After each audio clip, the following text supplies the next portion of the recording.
Hey ChatGPT, how do I quit gaming? Hey ChatGPT, what should I text my crush? Hey ChatGPT, give me a few quotes from great minds to get my motivation back. I bet you've asked questions like that too, and probably not just once, because, well, same here. This is based on research from the Massachusetts Institute of Technology, MIT, that used EEG brainwave scans to see how AI impacts our cognitive ability. And we're not just talking about kids. This applies to adults like us too. In the experiment, 54 people were split into 3 groups. Allowed to use AI, allowed to use Google search, could only rely on memory and personal knowledge, no tools. After 4 months, the results were kind of worrying. The AI group, 83%, couldn't recall key information without looking it up, and their brain activity dropped by around 50% on EEG scans. The Google group stayed in the middle. And the champion was the group that only relied on books and independent thinking. Their brains stayed the most active and well-coordinated. Approved. Thinking back over the last 2 years since ChatGPT went mainstream, I've noticed it's harder for me to focus, harder to process information, and I'm asking AI for even the most basic things like, how do I file my own taxes? 30 minutes later, I've forgotten everything and have to ask again. I used to dodge writing my thesis because I was too lazy, thinking AI would handle it all. I hopped from one AI to another to create an end result I didn't even read because I assumed those AIs had already made my paper sound human enough. At first, I believed I would save time so I could enjoy life more. Reality? It just gave me FOMO.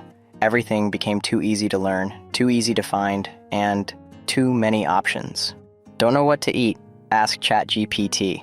Don't know how to make a video? Ask Runway AI. And me? Don't know how to draw paw? ChatGPT's got it. According to a paper published in MDPI, our cognitive and deep thinking brain regions are being hit hard by this fast food for the mind. In short, we're experiencing cognitive offloading, handing over our memory and thinking processes to a machine.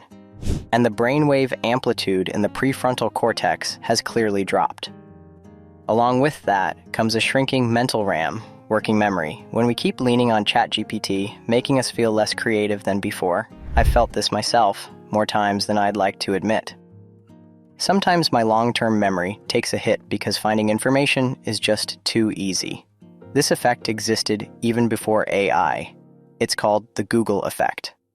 Sounds familiar?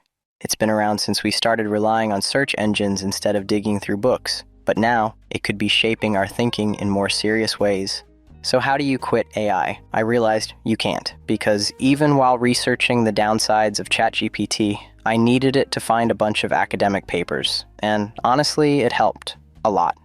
Industrial automation, personal businesses, self-running shops, that's our reality now. We need these tools to boost productivity instead of wasting half a day making a chart that's probably the least important part of the project. Instead of cutting AI out, we need to live with it differently than we used to. Here are a few ways I've picked up. No, I didn't ask ChatGPT. That would be embarrassing. Write with your brain. Edit with AI. Feelings are something AI can't have. You write the raw draft, AI polishes it. Win-win. Reverse engineer the output. Let AI create something if you're a coder or a tech person like me. Analyze how it did it. Pull out the techniques for yourself. Treat AI like a mentor, not a vending machine. Let it guide you on how to learn or where to start, but don't let it do the entire job for you. Sometimes, skip it entirely. Finding your own answer through thinking and reflection can feel surprisingly exciting. We have to admit, sometimes setting boundaries with AI is the best move. Start by using AI for the foundation, but don't waste it on silly questions. Synthesize knowledge through books, conversations, and reflection, because at the end of the day, AI is human-made. It compiles. It doesn't truly create new knowledge, at least not yet. Thinking and reflecting can sharpen your mind more than you think. As someone who regularly uses AI to design characters, outline videos, and even create voiceovers, I can't imagine life without it. But these are the takeaways I've gathered. And no, I don't follow them 100% of the time because I'm still an emotion-driven creature, something I'll cover in another video. Still, even if you just apply one of these 5 ideas, that's already a win. That's my perspective on AI. Now what about you? If you agree, disagree, or have your own spin on this, drop it in the comments and let me know.